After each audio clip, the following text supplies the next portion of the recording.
يا صباح الورد عليكم، صباح الورد والياسمين. النهارده يوم صعب، صعب جدا. يعني باتيانو مصر ده في اختبارات، حاجة صعبة بصراحة. يعني القاهرة والجيزة والشرقية، العالم هنا عالم ملهاش حساب. يعني شوف الناس هنا تقول مفيش حد بره، الناس كلها موجودة هنا.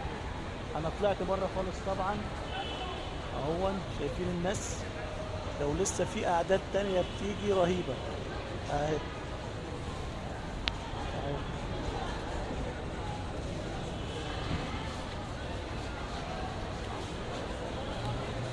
صباح الفل،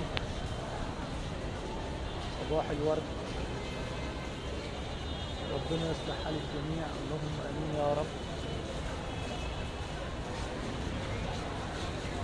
كله جاء على كباتيانو مصر، وربنا يوفق الجميع بأمر الله.